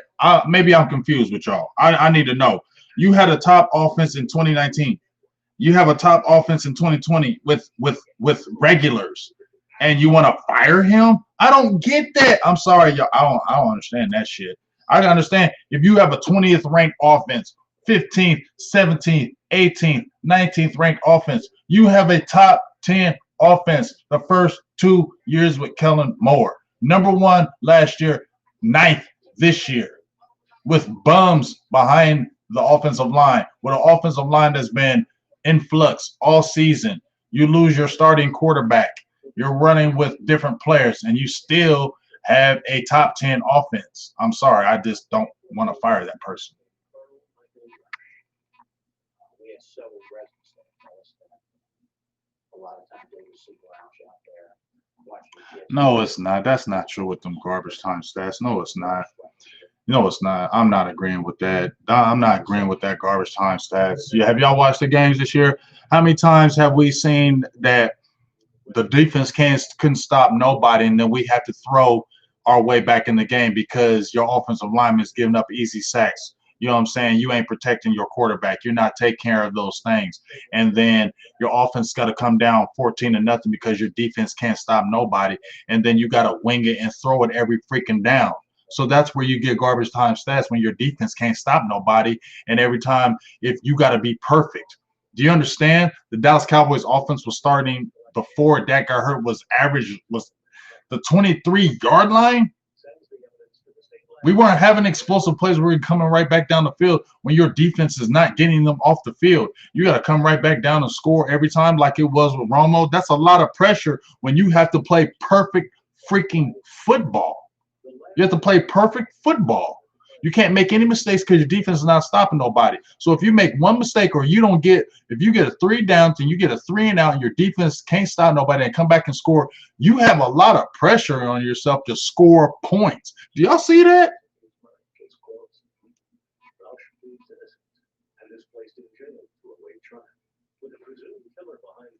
Okay, that's one time though, Reddy. I feel you, Reddy, but that's one time you calling out one play. You're not calling out multiple plays. He's not doing this all the time. You know what I'm saying? And as I said before, when they called that reverse, it was goofy, but dude was open.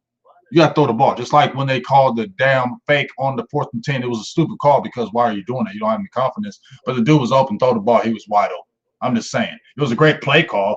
I wouldn't agree with it on your 24-yard line on 4th and 10 to go for it. But damn it, he was wide open. Throw the damn ball, Cedric. He wasn't even looking to throw it.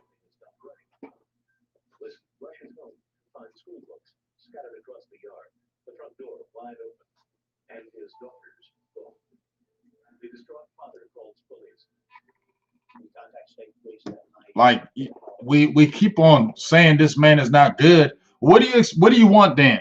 If you got a number one offense, totally offense in 2019 as the first year, you still have a top 10 offense in your second year, and you're in the green on damn near every major category, even without your franchise quarterback you lost in week 5.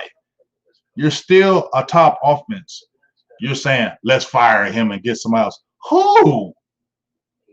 You're not getting no Airbnb from no damn Chiefs.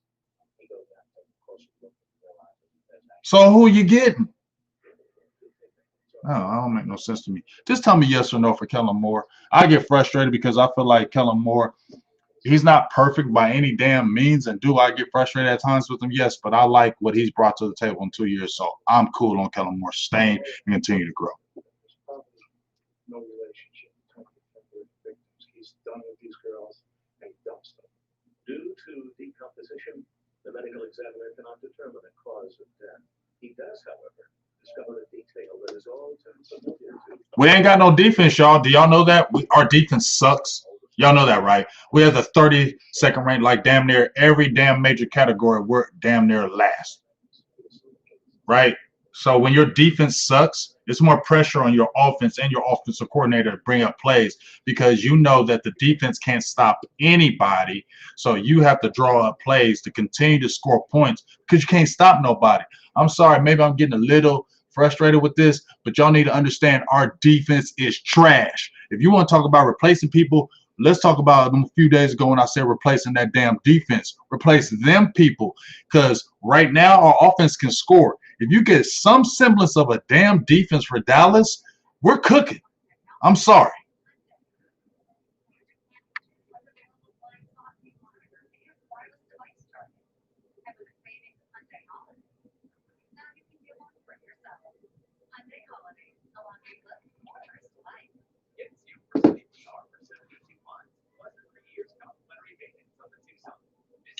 What up, Jim Swartz?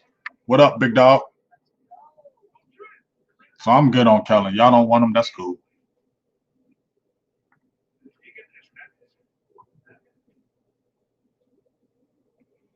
I just don't understand the thinking right here.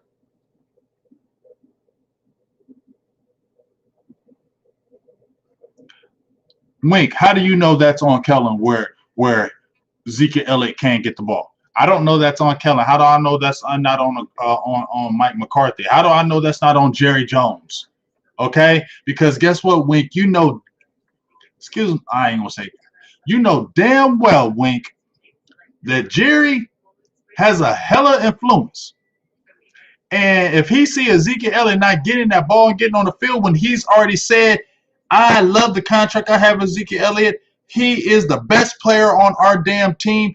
Do you think Kellen Moore, when Jerry Jones comes out and says Ezekiel Elliott is our best player on the team, you really think Kellen Moore is going to say, okay, TP, let's get a whole bunch of carries for you and Ezekiel Elliott, you take a seat? You really think that's going to happen with Jerry Jones, Wink? Talk to me, big dog. Talk to me. Talk to me, big dog. Because Jerry Jones runs this stuff. Not Kellen Moore, not Mike McCarthy, not none of it. If Mike McCarthy and if Jerry Jones brought his ass down and said Ezekiel Elliott needs to play, you think any of them coaches going to tell him no? I'm asking for a friend.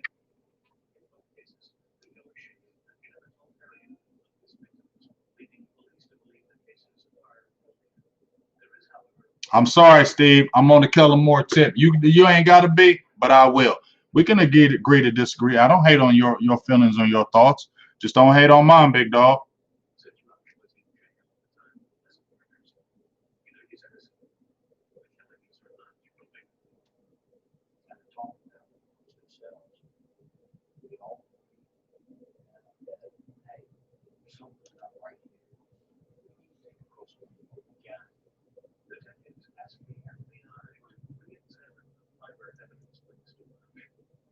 All right, so I got another show here in a little bit. Me and my guy Mike White doing burgers and blitzes in less than 2 hours. So let me close this out with Mike McCarthy because me and my guy are gonna jump in here in less than 2 hours. So y'all can jump right back in here again so we can talk. You know we ain't got nobody with no big boy nuts. Ain't nobody wink. That's why we ain't going nowhere because Jerry Jones ain't gonna hire nobody with big boy nuts. He gonna hire people that I still run this and you understand it. Think about it. Even Mike McCarthy. Mike McCarthy said, "I said this to get the job." So what does that tell you? He said, "I just said this to get the job." So what does that tell you? Jerry Jones is still the man. He ain't getting no coach that's gonna buck up to him. He ain't getting nobody like that because he's the guy. That ain't happening. I ain't believing that shit no more. What up, Jessica? But let's get on this Mike McCarthy thing so I can cause I gotta eat, do all and probably I need a 024. 024 before burgers and blitzes. I need a 024. I need to eat. I need a 024 up in this piece, and then I'll be right. So let's talk about Mike McCarthy. Mike McCarthy. What's your thoughts on Mike McCarthy? I'm just asking your thoughts. I ain't even gonna say shit. What's your thoughts on Mike McCarthy's first year? Because before the season, I have the great Vosh Lombardi on my show, and I asked him. I said, what would be considered a failed season for the Cowboys? Not getting to an NFC Championship. Obviously, we may not even get to the playoffs, so it's obviously a failed season under the first year. What's your thoughts on Mike McCarthy before I jump in on this? What's your thoughts? Because I've been the advocate of Mike McCarthy. I was the one. It was him, my number one choice. He was my number one choice. And my second choice was Urban Meyer from Ohio State, but he might be going to Texas. But those are my first and second choices because I didn't really know the head coaching game like that, but I knew I wanted Mike McCarthy, and Urban Meyer was my second guy. What's your thoughts on Mike McCarthy before I say my piece and then we be out of this piece?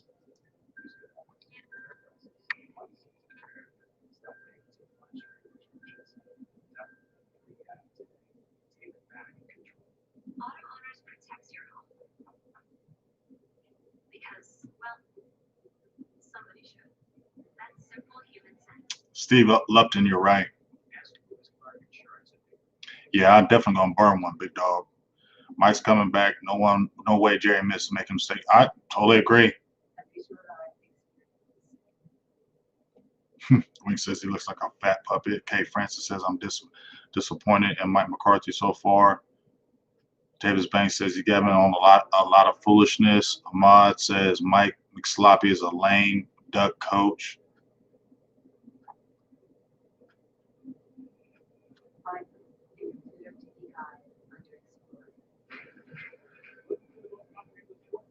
So basically, y'all want to fire. So basically, what I hear in the feed is y'all want to fire Mike McCarthy after 1 year. Is that what I'm getting from all you guys? Y'all want to fire Mike McCarthy after 1 year? That's what I'm just asking right now. I'm asking y'all. Y'all want to fire Mike McCarthy after 1 year? Yes or no?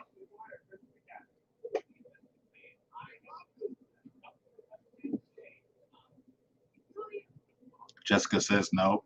Spiffy says no. Jim Law says no. Kay Francis says I give him 1 more year. Ahmad says fire his ass. 43 Flex says no. Bruce says no. Give him a chance. Uncle Charles says, for one thing, big game, you really need to have a head coach in this NFL. Yeah. Ray Red says, give him another shot. Melhead says, no way. And I feel you. This is my opinion with the Mike McCarthy thing. No excuses for him. I got no excuses for Mike McCarthy. But When I see as a head coach, and I know there was some other new first year coaches, Kevin Stefanski from number one from Cleveland. He was a first year coach. He dealt with the same thing that Mike McCarthy did, and his team is winning.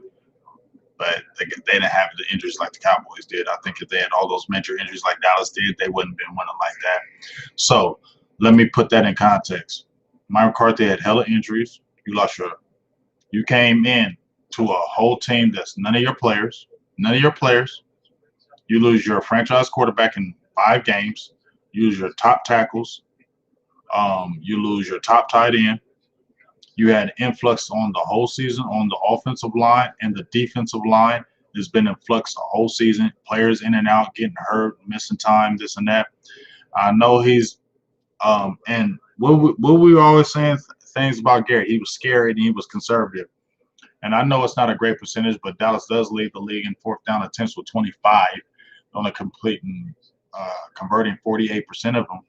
But he does show that he has the cojones to do it. I don't get mad at that. I'm gonna be honest with y'all. I want Mike McCarthy back for one more year. If you look at Jerry Jones, how he's hired his coaches, if you look at Jerry Jones, how he's hired his coaches, the longest tenure coaches under Jerry Jones has been Jimmy Johnson at 5 years and Jason Garrett at 10 years. All the other guys got 3 years. Chan Gailey, Dave Campo, Wade Phillips, even Parcells, I believe they all did 3-year tenures. He gave them 3 years, Jerry Jones. And he signed a 5-year, Mike McCarthy signed a 5-year deal with the Cowboys. I believe next year will be his last if he doesn't win. And the reason why I say that, and I'm cool with giving Mike McCarthy another year because of all the circumstances that he had. I like to be able to see him because I'm not hate. I think Mike McCarthy still is a good coach. I don't think he's out of touch. I think he can get the team together, but I think you dealt with a lot of crazy circumstances in your first year as a first year coach that other players didn't deal with. You know what I'm saying? So that's why I have to say, let's give him another year. If you give him another year with a healthy Dak Prescott, a healthy offensive line, let's see how he works. Now, if you get all that and you still don't produce, you got to go. 2 years, don't need to be 3, 2 years and gone. So I'm cool with giving Mike McCarthy another year to show what he can do and see if he can bring it back. But if it turns out next year and it's the same type thing and guys are healthy and it's the same type thing, you got to go. And my thing is, even next year, if you have a healthy team, you got to get to the playoffs. And you got to get to the playoffs far because you've been there and done that. It's not like you a first-year coach, second year, you 13 years in the game. So you've been there and done that, so you know what to do. So if you come in next year and your team is healthy, relatively healthy, and you still not meeting expectations or getting to the playoffs, or when you get to the playoffs, you lose in the first round, yeah, I'm cool with moving on from Mike McCarthy because you don't owe him nothing. You know what I'm saying? But I'm cool with giving Mike McCarthy at least one more year to show what he can do, and hopefully the team is healthy. And I would like to see one more year of Mike McCarthy.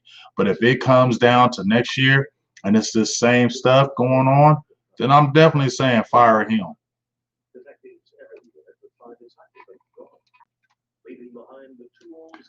Bobby McLean, let's smoke. Where you at?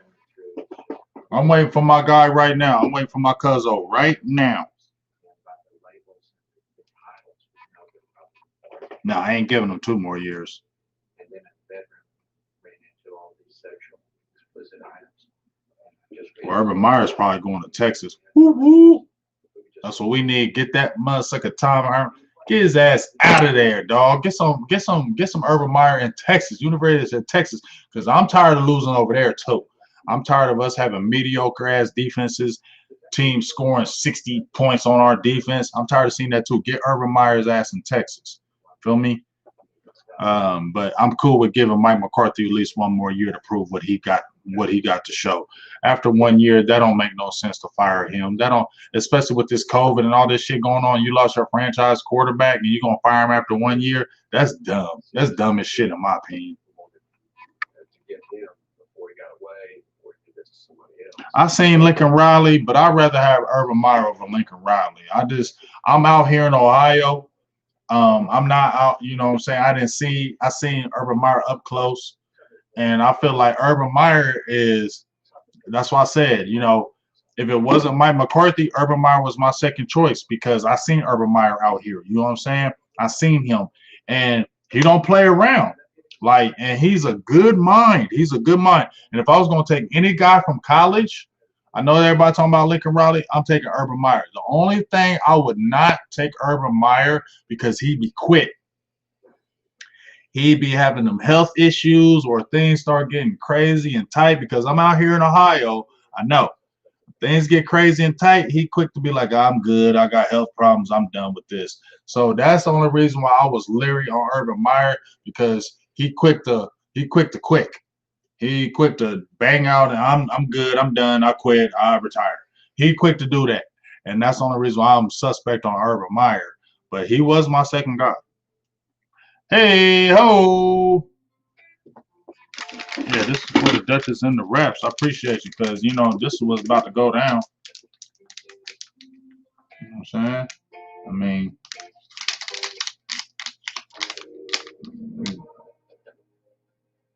we facing them. We putting them to the face over here.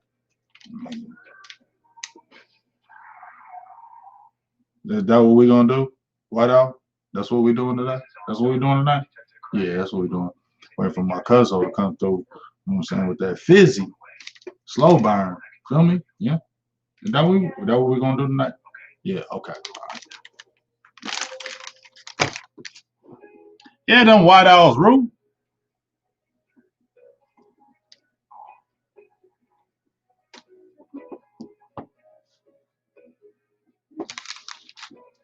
You know what I'm saying? 024 in this piece, baby. I mean, we do the green lease. I don't do the brown lease because them jokers burn too fast. You see this? That says slow burn. I need the slow burners. We need slow burners in this piece. I don't do the fast burners. You know what I'm saying? We ain't doing all that. Don't make me put syrup on my blunt or some honey dip on. Put some honey dip on my blunts because I got a slow burner. We raised our kids on it. So stop the drink. Chicken bacon ranch. Chicken bacon ranch. No, not at all.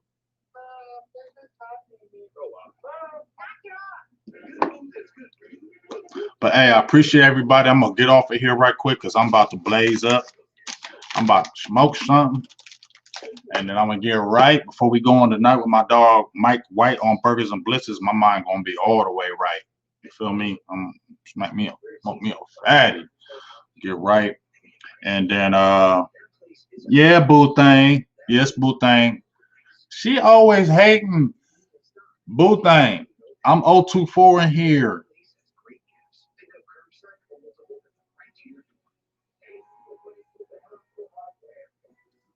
Chicken bacon ranch. That sounds good as hell.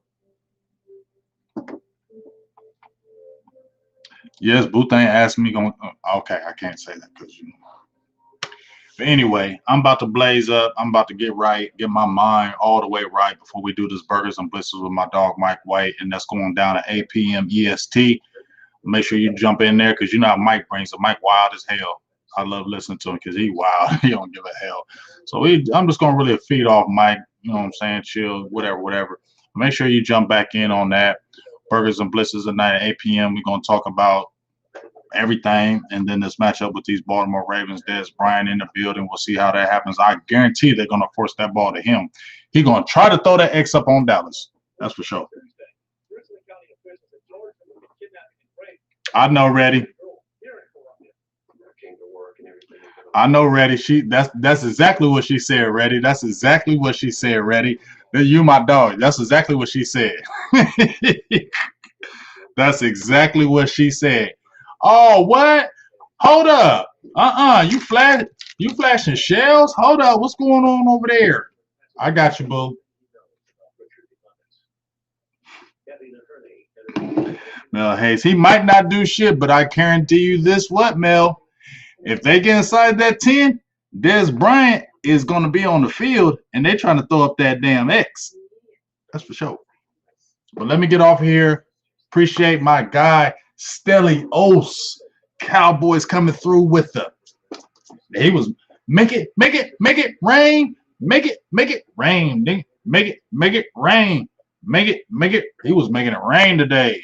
You know what I'm saying? Appreciate you, Stelios Cowboy 300. You was making it rain tonight on them donations. Making it rain. Woo-hoo-hoo-hoo-hoo.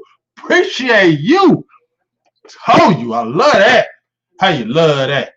Anyway, I talked to my peoples later on in about an hour, 15, something like that. Burgers and blitzes. You know how we do. Mike White, my dog. We're going to get it in. We're going to have a good time. And let's have a good fun. Let's have some fun. All right. All right. But we about to blow back 024, baby. I'll talk to y'all soon. Big game, James. You see it. Silver and Blue Nation. The Cowboys in the back. We still repping it. Even though we suck, we still going to rep it all day. Y'all feel me? You know what I'm saying? We gang in here. We Cowboys gang. Whether we suck or not, we still Cowboys gang. And they be mad as hell, but I'm still gang up in here. Gang all day. Cowboys all day. Whether we suck or not, I gotta rep my dogs. I'll tell you, I'm out here in Ohio. I wear my Cowboys hat every damn day at work, wherever I go. First thing people say is, man, I know it's disappointing this year. I know you feel bad this year, blah, blah. But you still see me with my hat, though, dog, right? You still see me with my shirts, though, right? You still see me with my sweatshirts, though, right? Rocking Cowboys. We could be 0-15 in this bitch. You get what I'm saying? I'm still wearing my Cowboy shit. I don't give a hell.